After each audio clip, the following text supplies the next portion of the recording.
So very recently, I've been having a thought process in my own quiet time about, for whatever reason, I've been focused on the idea of returning to the basics, if that makes sense. Now, sometimes you learn something so well that you don't exactly have to go back over it. Like nobody's needing you to go to class to be reminded of what 2 + 2 is anymore. You kind of just, you don't even have to think about that. If I say, hey, what is 1 + 1? Unless you've just gotten started in school, you just know 2, but your brain doesn't even seem to process that. You just know it. Or if I said, hey, how do you spell the word dog? You just, you'd know, D-O-G. You don't have to think now, but if you've ever had a first grader or a kindergartner, they're like, D. Now this is a problem in Mississippi, especially around here, isn't it? Because they're very tempted to say D-A-W-G. But see, that's a whole different problem that we'll not preach on today. But anyhow, I've been thinking about, reading about for myself, returning to the basics. My wife knows the struggle I have. Sometimes I'll be talking about something, I'll say, but we preached that together already, and she'll always ask, when? And I might say, I don't know, like 8 years ago. And she'll say, it's okay. So I got to thinking about that even more as I was writing these things down, scribbling them down in my head on paper, thinking through it. And then I went to Teacher Day.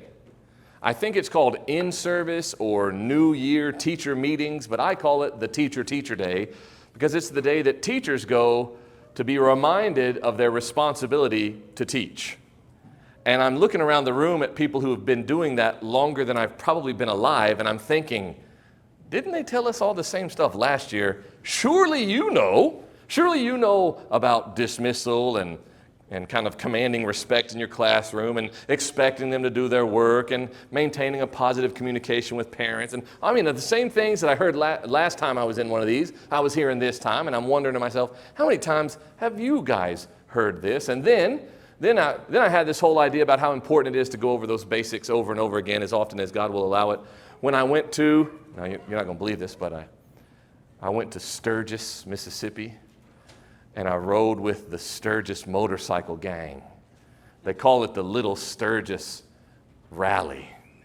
And my daughter went with me, and we found one man who apparently couldn't find his shirt that morning. So he's just walking around half dressed. And of course, my daughter has the same sense of humor that her dad does, and she walks up and said, so I've been waiting to introduce you to my boyfriend, and he's coming this way right now. I was like, ha, you're so funny. Well, then at our next stop in we drove from Sturgis to Starkville, and at our next stop, well, her boyfriend found a leather vest. So still no shirt on, but a leather vest with one button.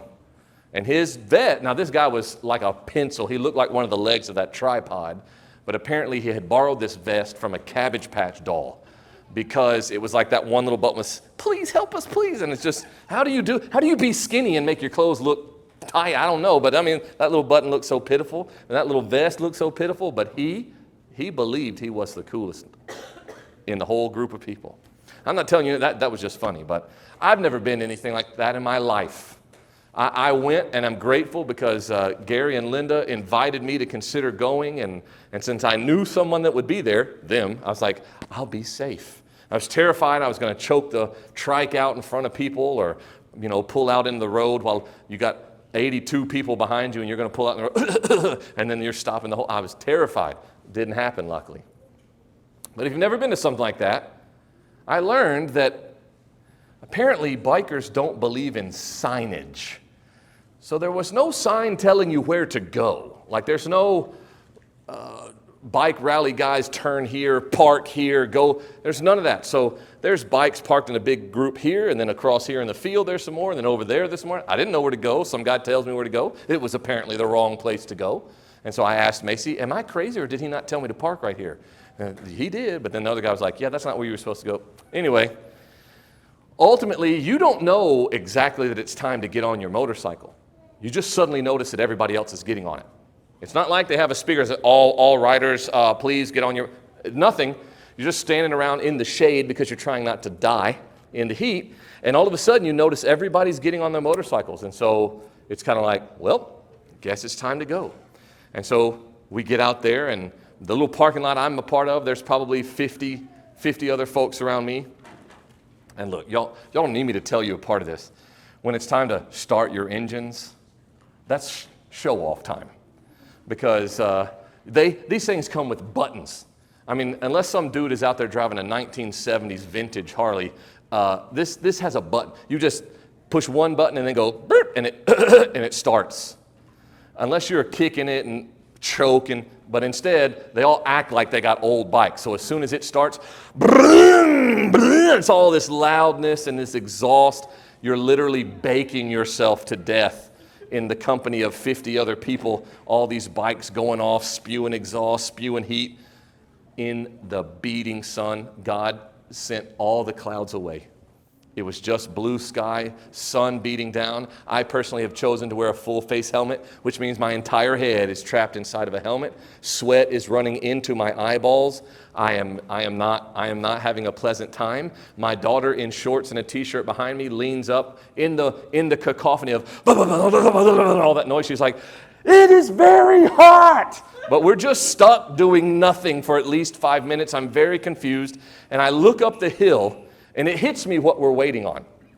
We're waiting on my brother Matt and his brothers in the Mississippi Highway Patrol to all be at their motorcycles at one time. Because I don't know if everybody else was able to see it. I was, because I was staring daggers at them like, "Bro, get on the bike, please, let's go." But they were waiting for one another. And then, I don't know. I just know that all of a sudden they all had their backs to me. And their Highway Patrol was in front of me. Somebody clearly gave the command. I don't know who. But all of a sudden, all of those guys standing in a row, like they were mannequins, like robots, all of them, all at the same time, got on their bike. It was really cool. For a moment, it made me forget about sweat.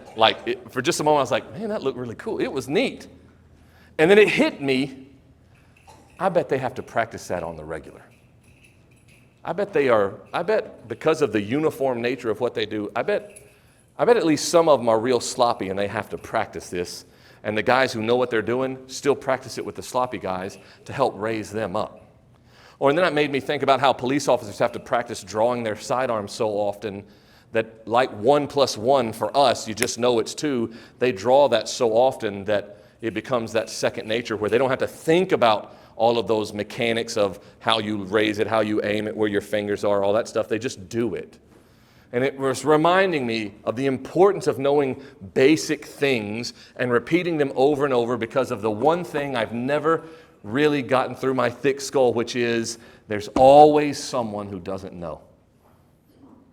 Whether we in this room talk about the same sermon once a month, every month, we will encounter someone at one of those times who has never heard it before. For someone, it's not a basic. For someone, it's brand new. For someone, it's information that they've never heard. And normally, because I know God, it's probably something they need to be applying to their life. So today I'm offering you that. Next week I'm going to offer you another one. But today I want to look at the word blessed. Because if I asked you just off the cuff, hey, do you want to be blessed? Do you want to live a blessed life? I mean, if we're honest, we're not looking for a trick. We're not trying to be overly philosophical. We're all going to say yes. Yes, I want to be blessed. And to some of you, I've even shared a story before about overhearing a conversation that someone had where they said out loud in that conversation, "I don't understand. I've done everything right. I've lived according to what God says." And then they asked the question, where are my blessings? And you may be stuck in that a little bit. Like, I keep going the right path, or I keep making the right choice. Even when it's hard, I do the thing that the Bible tells me to do. So why does my life look like a mess? Why am I always miserable? Why do I feel so tired? Why am I so strung out? Why am I bent out of shape? God says that He gives blessings. Where's mine? So today I want to ask, do you think on the basic level of Bible understanding that we have an understanding of blessing? Do we know what blessing means? Do we know what, and please understand, I am not going to give you a overview of every single way that the Bible talks about blessing. I just am going to give you 3 of them today because I'm a faithful Southern Baptist, and that's how many points they say to have.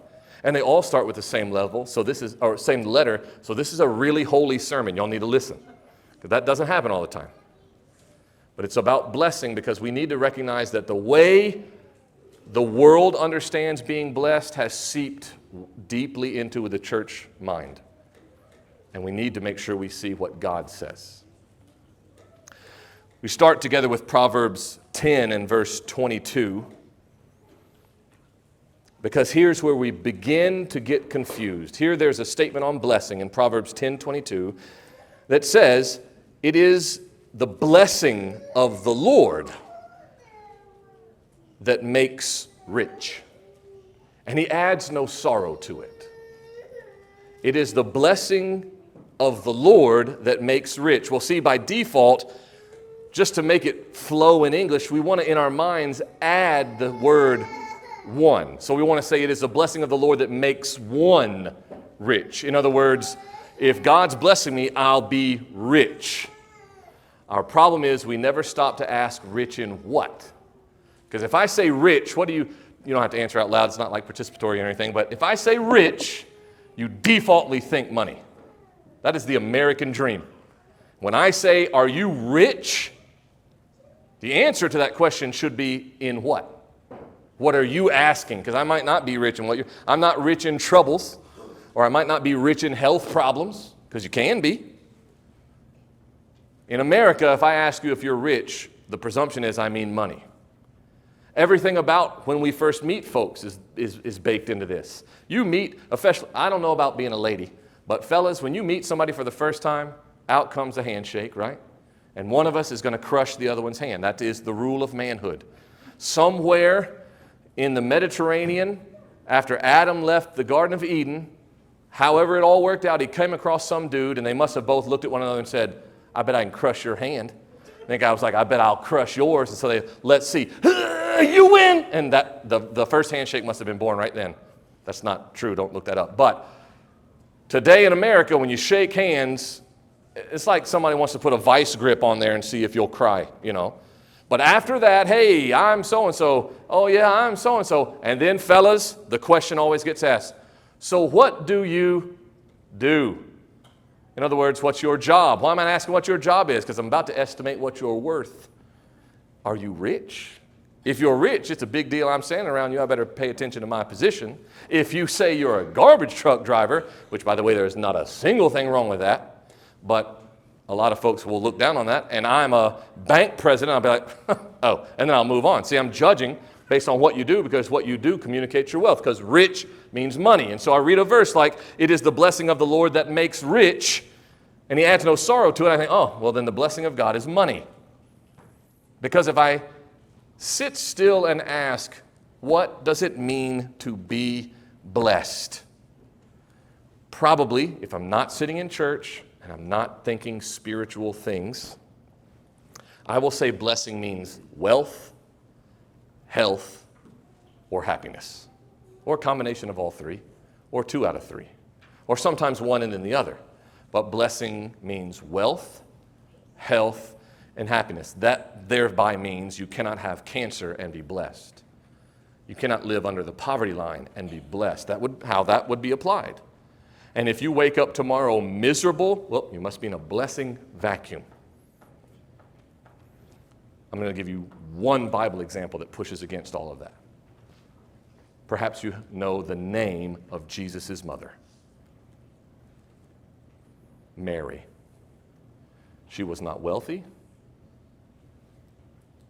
She lived in a time where health was a little more transient than it is for us. You get sick of something stabs you in the toe, you get an infection, you die. Back then. There's no antibiotics.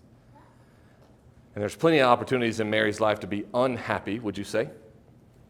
She had to watch her son be arrested, beaten, murdered, and she held his dead body as he was lowered from the cross. She's not the happiest individual you would have ever met during those time periods for sure, and yet when Gabriel comes to her, he says, Hail Mary, highly favored among women. In other words, blessed. In fact, Gabriel says, blessed are you, the fruit of your womb. God calls her blessed, but you look at Mary's life, it's not one we would sign up for. Mary's life is about things being taken from her. She has her life taken from her because she was just a normal young woman until Gabriel showed up. Then she has her home taken from her because she can't stay in Nazareth. She has to go to Egypt because Herod is now trying to murder this child that she was promised. Then she has that child taken from her. In fact, to the point that she tries to tell him to not do what he's doing. He's in a house full of people, proving himself to be the Messiah, and folks come up and say, hey, man, your mama said cut all this stuff out and come home. Then she loses her son when Judas betrays him.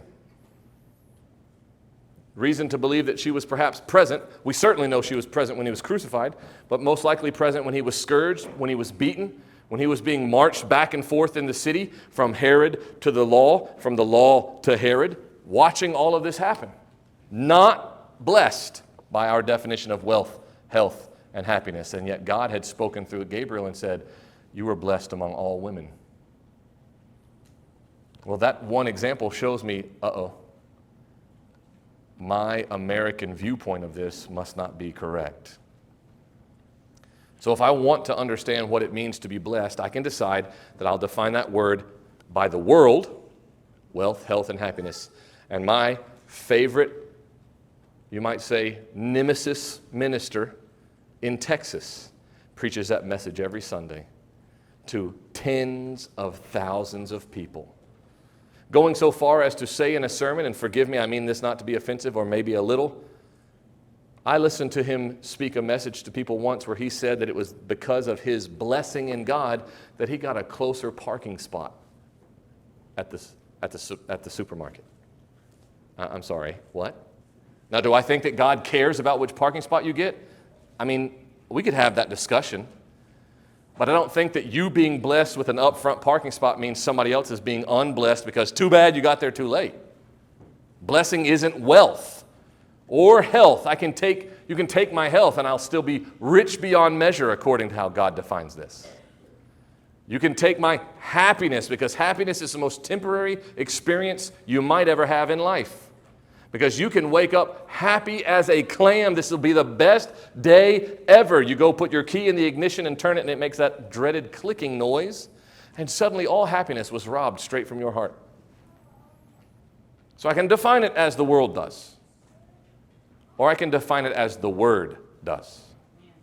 And the Word gives me plenty, but today I will give you three. If I'm blessed according to the Bible, then blessed means forgiven. In Psalm 32 and verse 1, the Bible says, how blessed is he whose transgression is forgiven, whose sin is covered. Paul, in the book of Romans, by the time y'all get to chapter 4, I hope you remember this, references back to Psalm 32. He quotes, blessed are those whose lawless deeds have been forgiven and whose sins have been covered. Then he goes on to verse 2, 32:2, blessed is the man whose sin the Lord will not take into account. In other words, blessing means that your transgression has been erased. So if I asked an average person define what it means to be blessed, this is the moment where I need to ask you to do a favor. So this probably isn't in a psychology book anywhere, but it is I am of the opinion that each and every one of you have a type of mirror in your mind. And it's a mirror you are either comfortable with looking in or a mirror that you like to keep covered up. But the purpose of that mirror in your mind is to see yourself honestly. We call this technically self-reflection. To be honest about who you are. To be honest about the things that you do and the things that you don't. So for a moment, I'm asking you to use that mirror and be honest. When you think about being blessed, does the idea of being forgiven come up immediately? If it does, then this is absolutely fantastic. But if you're like me, this is a part of the journey that you need to work on. Because normally when we talk about being blessed, it's things we have chosen to value. See, we value wealth. We value health, and that all makes sense. We value being happy. The fact that being forgiven by the Almighty God, the fact that that never really comes up when we think about this word, it isn't saying, well, then that means you're going to hell. It's saying, hey, your values need to be reordered. Because my forgiveness through Jesus is worth far more than wealth. It is worth far more than all of the gold in Fort Knox. I don't even know if there's gold in there anymore. It's worth more than all of the money being traded back and forth in Wall Street or every other stock market on the planet. It's worth more than everything that has value put together and multiplied by 1,000. My forgiveness cannot be purchased with anything down here, but was bought with the only thing of value there. God bought me. I was then blessed by that truth. I can't experience any other understanding of blessing if I don't start here. Because I can't know the rest. My purpose in life is to be focused on Jesus. That's broken until I accept my forgiveness. So if I'm not forgiven, I won't be focused, which is the next one. So if that's the case, then my problem is I didn't start at the beginning. Somebody in here is like me and has bought a piece of furniture, or let's say their wife has bought a piece of furniture, and though it might supposed to end up being a 48-inch wide, 72-inch tall bookcase, it came in a box, long enough for you to get your arms around, and this, it's just a bunch of slat piece. Anything from IKEA is like this. It's like the Legos of furniture. And if you're like me, fellas, you think this is a mistake every time. How hard can this be? And so you get that instruction book, and that instruction book was clearly designed for people who can't read, and I understand why they do that, because you can't guarantee that everybody who buys this thing is literate, or maybe it gets sold in Spain and it's English instructions. That wouldn't be any good, so they write it with pictures only. And so you didn't notice that in that picture you were actually looking at picture number 8 and not picture number 1. And the image they're showing, you're like, man, you got to put a lot of this stuff together on your own before you get here. But you do it, you try, and then you get to picture number 8, and you're, what I got ain't this. Because you didn't start at the beginning. So your bookcase looks like a living room chair, and you're confused, like, how is this even coming out of this box? Because you didn't start at the beginning when it said lay all the pieces out, make sure you got 2 of that one, 4 of that one, 8 of these screws, 10 of these. You didn't start there. Well, some of us are walking through neck-deep trouble because we didn't start in the right spot. The rest of my life will not be ordered, and I will understand nothing of the truth about being blessed if I don't start here. If I don't start understanding what the psalmist is trying to tell me, how blessed? It's a rhetorical question, but in the time period that he's writing, his answer to this question is, this is incomprehensible. How absolutely blessed is the man whose transgression is covered, whose sin is wiped away. Now, how blessed is that person? The question being, I don't know how to quantify that, but it is bigger than you realize. Except some people in churches all across this earth, not just this country, not just this state, not only in here maybe, but all over everywhere, people sit in a church knowing about forgiveness, but they know nothing about forgiveness. Because if we're not good at anything else in life, we're real good at pretending. We pretend we're okay. We pretend we've never made mistakes. We know that's not true, but we're extremely good at making sure you don't know. So we act, we dance, we play together. We have steps that we take, and if somebody gets too close, I need to stay home a little while. Somebody gets too close, I got to be a little prickly so they get away. Because I'm not going to let anybody see through the mask that I wear to make sure you keep thinking I've got it under control. And the longer we learn that dance, the longer we learn that play, the older we get. Until then, the devil my whole life has told me you got to keep acting, got to keep dancing, got to keep lying. Then we get so old that he doesn't even have to tell us to lie anymore. Instead, as we start to think I can't keep doing this, I just need to go ahead and tell the truth, then the devil says, oh, you can't. They'll call you a hypocrite. So you've been dancing this whole time, and now they'll know you're a liar. You can't let them know you're a liar. You got to keep doing it. You got to keep going. You got to keep performing. Jesus begs you to stop. Jesus begs you to take off every mask, every wipe of makeup, every prosthetic thing that you might wear, and just sit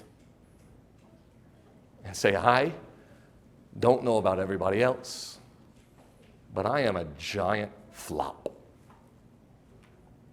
I have too many notations on my ledger of all of the times I could have done well, but I chose poorly.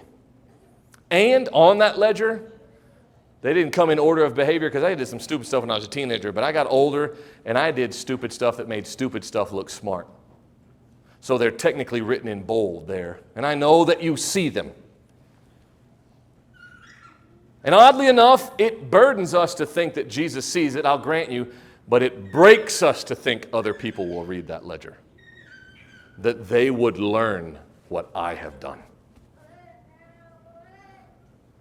And so can I offer you a statement? I believe our culture now lives in hell because we will not start by recognizing we need to be blessed by forgiveness. We drive ourselves mad looking for any other way to heal that hurt. And so we live in hell, separated from the one who died to be with us. Because we won't accept that according to the Bible, being blessed starts with being forgiven.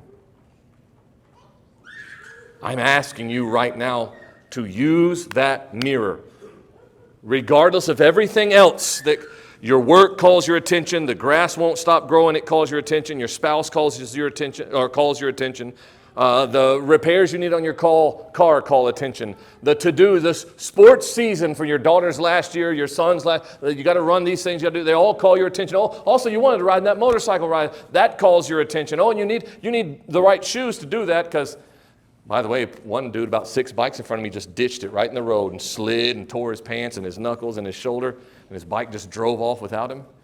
So I told my daughter, I said, you see these gloves? You look at that man's knuckles, and that's why I'm wearing these. Right? That terrified me watching that guy fall off. But you want to do that stuff? Man, then you ain't got time to self-reflect. You ain't got time to sit still and think. Right? Oh, I'm trying to pay attention to the sermon this morning, but listen to this. Oh, I can't make it. One of these creaks. Like, every time I'm listening, somebody moves. Or, what is the loudest noise in a church service? Candy wrapping open. Yeah? You know, yeah?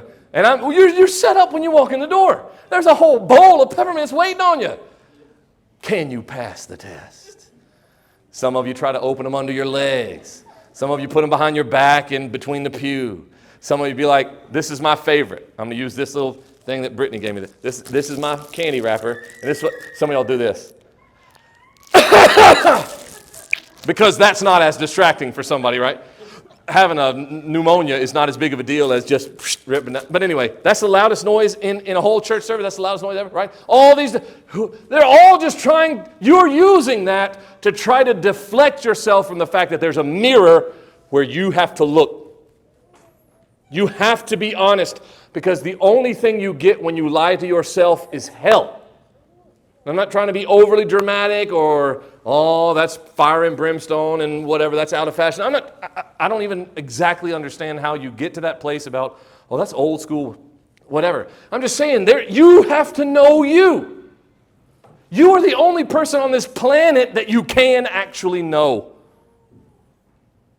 If you know me for 20 minutes, you will learn that she is my favorite person on the earth, but I can't know her the way I know me. And then you get really sticky because the Bible says you can't even know you. You can't really know you. The heart of man is desperately wicked, sick. Who can know it? Not even its owner, but the person who will know you best is you. And that's that mirror. You have to look. Have I given me to him? Or do I just lie to everybody and say yes? Because you can know him. I've met a lot of people that know him. I've met people that know him way better than I'm ever gonna. And one of them we call Satan. The devil knows Jesus way better than I ever will, or you, or all of us combined. The devil is a better biblical scholar than any professor I've ever had or any I ever would. But he doesn't know Jesus. You have to be forgiven. You have to start by confessing, I'm not okay. I'm not all right. I mean, we live in the part of the country where this ought to be the easiest to recognize. And it's the same example I've used multiple times. I walk up to you anywhere, anytime, and say, hey, how are you? And we are programmed to say fine. And we know that we're not fine. But worst of all, the reason we say fine is twofold. One, because I don't want you to know. And two, because I know you don't want to know. And if you don't believe me on that second one, the next time somebody says, how are you? Start telling them your life story. They might not even check up. They might just keep on walking. Okay, I'm going to see you later. Some of us have treated Jesus like this. Jesus has said, hey, how are you? Well, see, I know that all I'm supposed to say is fine. I'm programmed that way. So I just lied to him. I say, fine. And I just assume that he's going to be like, okay, that's great, see you later. But see, in reality, you're in a pit like Joseph in the Old Testament. You think Jesus is just hollering down at you from the top of that hole, hey, how are you down there? And when you get stuck thinking that, what you miss is that there's actually a rope come down in that pit with you. And Jesus is sitting in that same mud saying, hey, kid, what are we doing down here?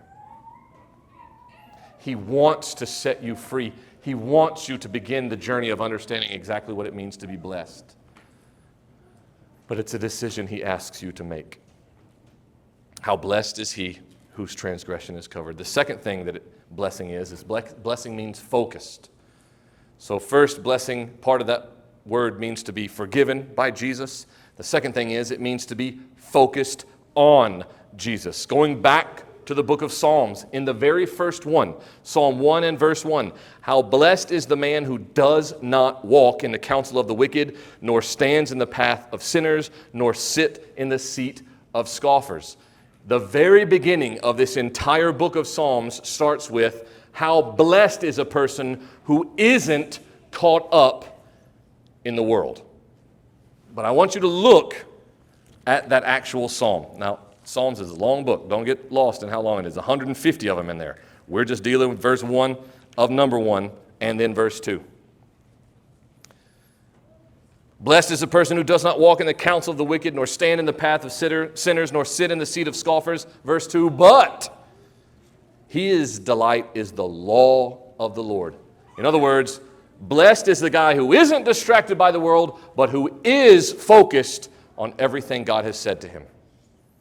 So blessing is being focused on God and not on down here. Now this is a difficult challenge across the world, that you let the world in here. Right now, how many people have ever, that's a tricky question to ask, but I'm just going to ask it. You can just tell me with your face. Anybody ever served at a church that has enjoyed the experience of going through a church split? If you can be like, yep, then answer, why did that ever happen? Because that's not something a church should ever do. Tell me why, biblically, a church would ever have a reason to divide itself. It was, because it was being run by crooks, then they're supposed to go. Not the church. Why would a church split if it didn't lose its focus? And instead of looking there, start looking down here. Instead of being about the business of the Father, they started being about their own business. So to be blessed means to be focused correctly on the Lord. And so that psalm says, the blessing comes when you realize I'm not caught up in all that garbage. Now, it's an interesting pattern. English is failing me this morning. There's an interesting pattern in verse 1 of Psalm 1. If you'll look with me again, it says, how blessed is the man who doesn't walk in the counsel of the wicked, or stand in the path of sinners, or sit in the seat of scoffers. Look at the pattern. Walking, standing, sitting. Notice that each one of those, you get a little more committed to being in that person's presence. See, first I'm just walking with them. This is how we do when we think we can go to work, but we don't have to outwardly look like a Jesus follower. We just don't curse like everybody else or catcall like everybody else or steal things that aren't ours like everybody. We don't do that stuff, but we just hang out with the guys who do. Like another example, and I'm not trying to trash talk on the bike rally, but I understand that certain types of people participate in certain types of events. And so one of the positives of this bike ride was at the end of it, they fed me and Macy, and it was good. It was not some like trash hamburger. It was a good hamburger. Even Macy even said, "This is pretty good." Well, we ate, and then it was getting dark. And counting that night, the number of times I had ridden a motorcycle in the dark was none. So I was like, "Hey, kid, you ready to go?" And she was like, "Yep." So we get on that's a trike. Remember I told you it's a tricycle? I'm learning you just call it a bike. It's not a bike. Bike means two. But anyway, it's fine. I get on the trike, start it up, we're leaving. As I turn to the driveway to get on the road that will take us out of here,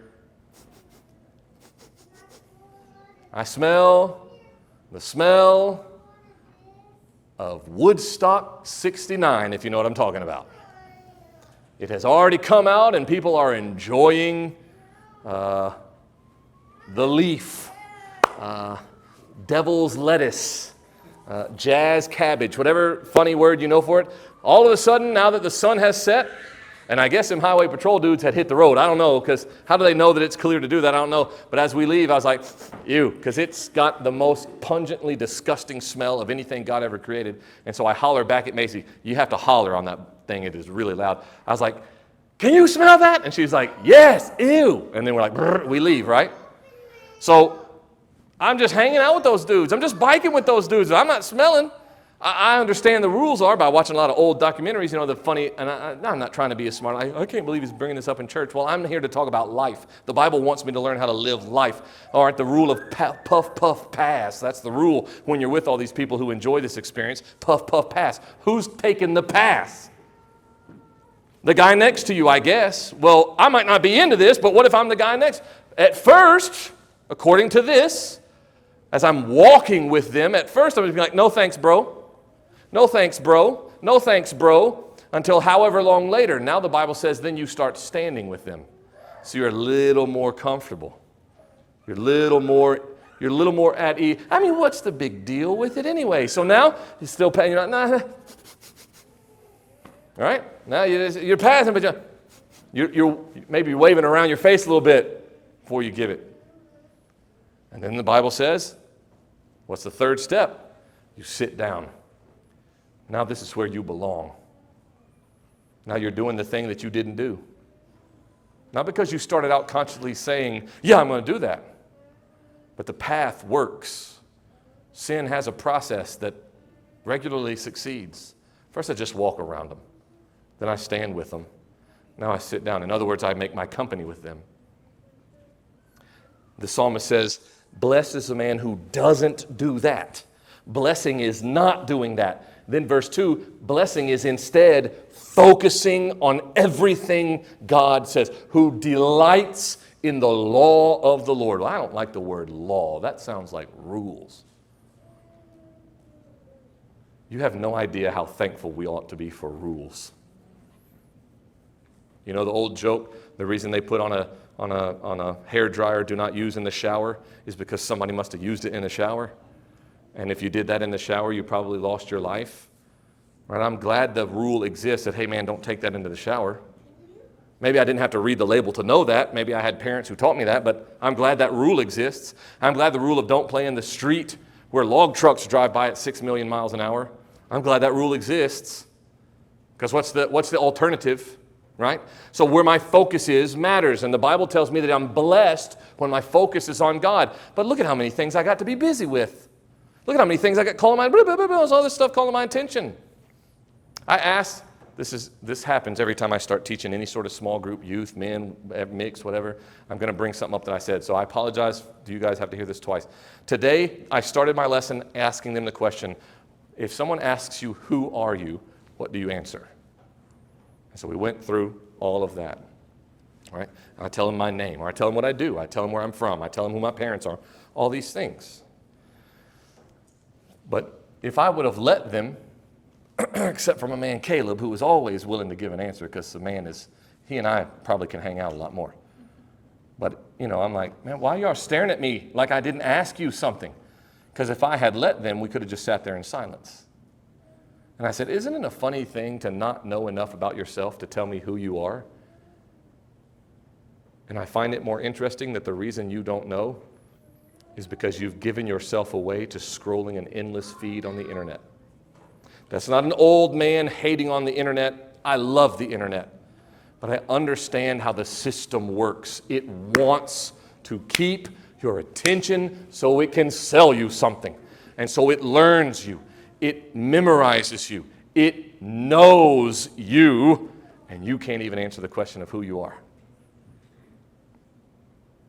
Because you're focused on that thing.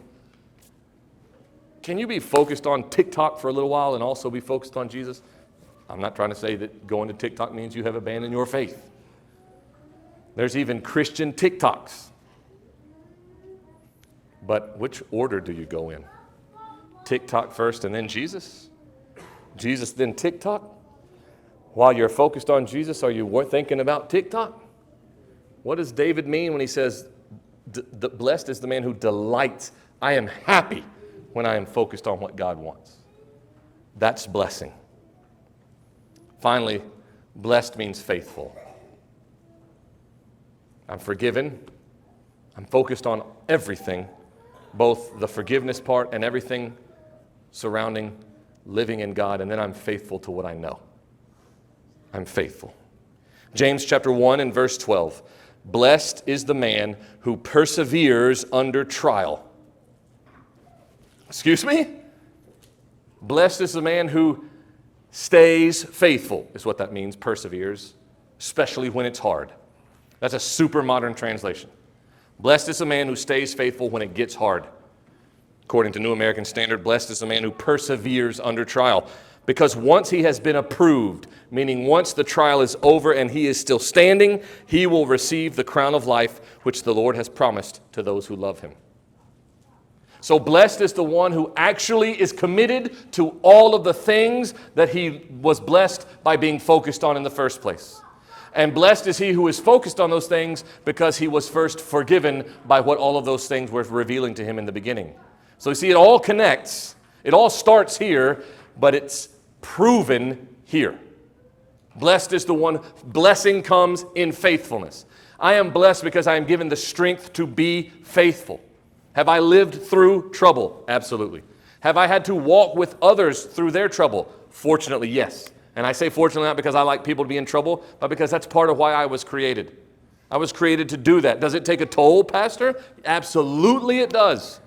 And if I had the language to describe to you the kind of toll that it takes, I probably still wouldn't tell you. Because that's why I exist, not you. You have your reason for existing. You have your purposes, your drives, your desires, and somehow we miss how beautifully those things knit together and how much absolute glory is accomplished when we stick with one another, when we are what is literally known as a family of faith. But we have to be faithful for that to exist. Faithful in what? In the book of James, though not in 1:12, blessed is the man who perseveres under trial. James's whole point is focusing on what God has commanded. Right before this, he says, blessed is the one who asks for wisdom. Well, James is the brother of Jesus. He's not meaning wisdom like, what are the winning lottery numbers? He means who asks for the knowledge of God. Like, hey, God, what am I supposed to do? Tell me. But James gives a cautionary warning, and it's one that a lot of people have ignored. Let any man who lacks wisdom ask. And God, who is in heaven and who has no partiality, meaning he doesn't have favorites down here. He loves each and every one of us equally, sinner, saint, whatever you think you are. He loves you just as much as your neighbor. James says he will give it. But do not ask if you do not want it. In other words, don't ask God, hey, what should I do, unless you want to know what God wants you to do. Because then, if that's you, you don't really want to know. You say, hey, God, what should I do? And he says, go left. And you're like, no. And you go right. Man, even the dumbest of us down here know that's about to earn you a spanking, right? Now, Mom, Dad, they'd spank me. God's not going to reach down from heaven like, okay, buddy, feel this, shoo, and send you a bad day or something. But you just left the path he was asking you to walk. And down that path was everything he wanted to keep out of the way. If you're faithful, I'm not saying it won't be hard. I'm not saying that your path isn't going to have potholes in it. I'm telling you that as long as it's a path he's asked you to walk, there's nothing to fear. And you will know blessings like you can't describe or define when you stay faithful to what he's called you. I'm going to ask you a question, and I'll be finishing. Anybody in here ever done something wrong? And maybe you also have the experience of not only doing something wrong, but knowing it was wrong. It's one of those types of doing something wrongs that after it was done, you had that cold, sinking feeling of, why did I just do that? What if I could tell you that there's a certain way of living, not where there won't be trouble, but where you never had to feel that again? You never had to feel that, why did I do that? Why did I on purpose do that wrong thing? There is a choice, a way of living where you don't feel that. It's this. Is it hard? Man, harder than anything you have ever dreamed of accomplishing in your whole life. But is it what we were called to on every page of the Bible? I want you to hold in your hand, in that head up there, while you're trying to either very openly or still mustering the courage to even glance at that mirror and see who you actually are. I want you to also hold in your hand the fact that the Bible says that he created you in his image. You are a little of him right here. Now there's a whole lot of argument about what imago Dei even means. I don't know. I just know it says he did it that way. So I'm a little reflection of God standing right here in front of everybody. What do I do with that? He says, well, you want to be blessed in that? Seek me for forgiveness. Seek me in everything. Be faithful to me. Focused on me. And you will never have to have that gut-wrenching sorrow of, I cannot believe I just made that decision and did that thing or said that thing or am guilty of that mistake. Not that you won't make mistakes, but if you did what God told you, even if it comes off as a mistake, it was exactly what you were supposed to do. But have you ever sat still and wondered how important you are? Because he said you are made to look a little like him. Some argue and say that means God has 10 fingers and 10 toes. Some argue and say, as I would, that the thing that seems to make the most sense is that it has to have something with the power of will, the ability to choose, right? That I have the ability to contemplate and then make a choice, and God does too. He chose to redeem me. I choose to reject him. Somehow, maybe that's part of it, but that's not all of it. Because he also made me eternal, and trees aren't. And he made trees too. So what does it mean to be in his image? I don't know the answer to that. I just know that it means something bigger than I realize. And it most likely sometimes on some occasions for a lot of us, it means something that we don't realize we're tarnishing with the choices we make because we haven't stopped to see whether we were being faithful. And then we live an unblessed life. I would submit to you that some of the richest people you have ever met are unblessed.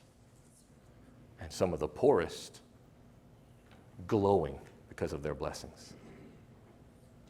We envy one, we look down on the other. I just think we have our vision backwards. It's those who let God define blessing who will begin the journey of blessing itself.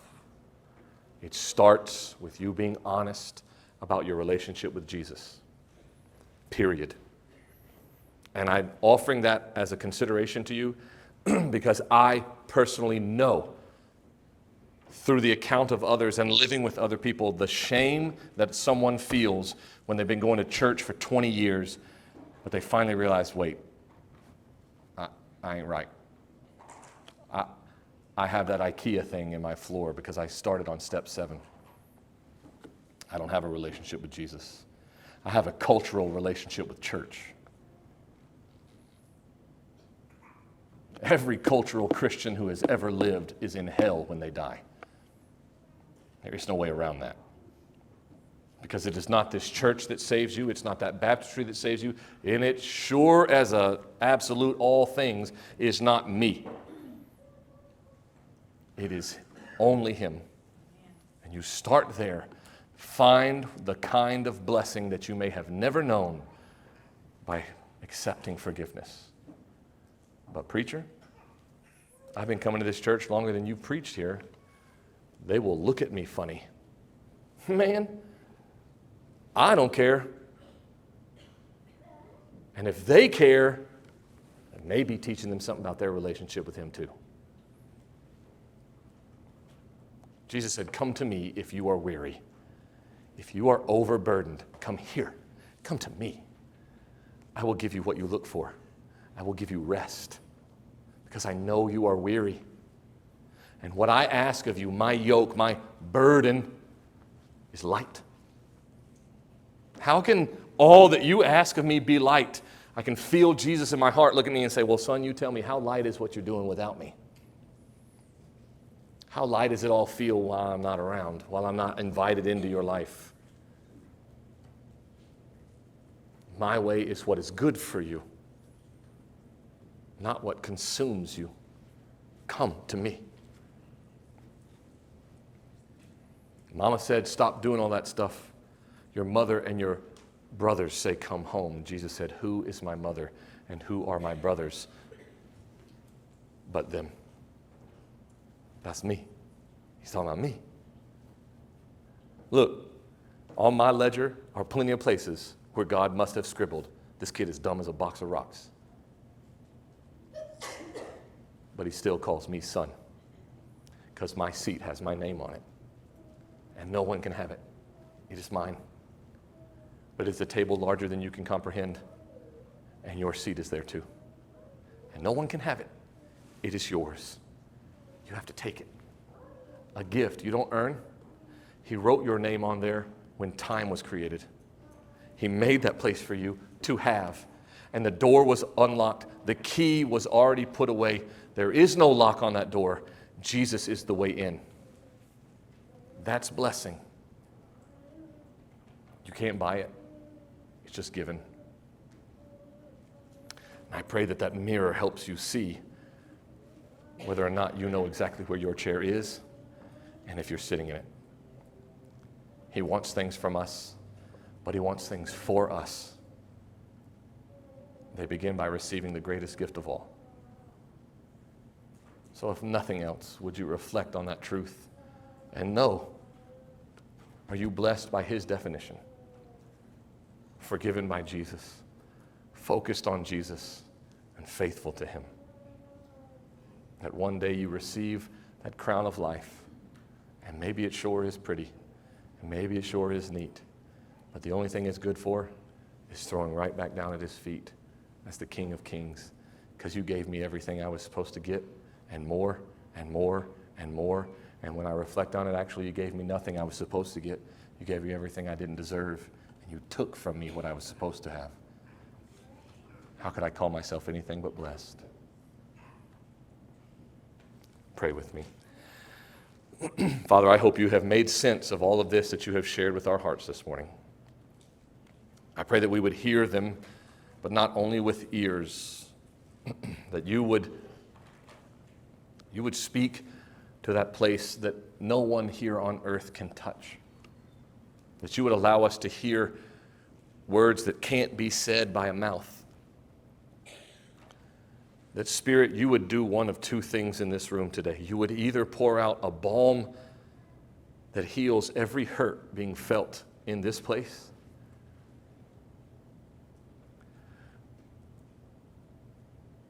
or you would send out a prodding that demanded us to move from this comfort we have found ourselves in. Jesus, you said that the one who's found faithful in a little, more will be asked.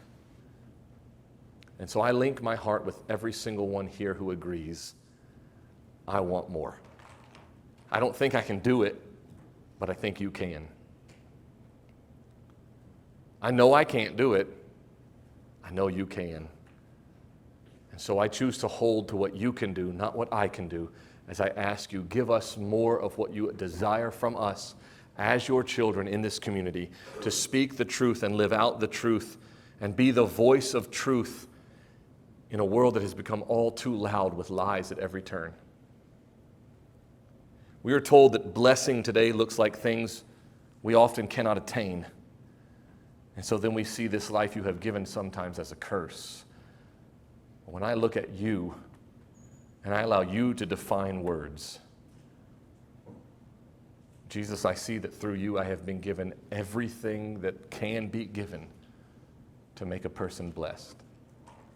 And I thank you for it. I praise you for it. And I just ask you would strengthen me to make good use of all that has been bestowed upon me, and that we would all together know with concrete certainty the forgiveness we have received from you, the focus that we can have on you and you alone, and the faithfulness you empower us to work in as we live in the world around us. Guide and guard us, but awaken us where and as we sleep. I ask you to do that, Jesus, in your holy name. Amen.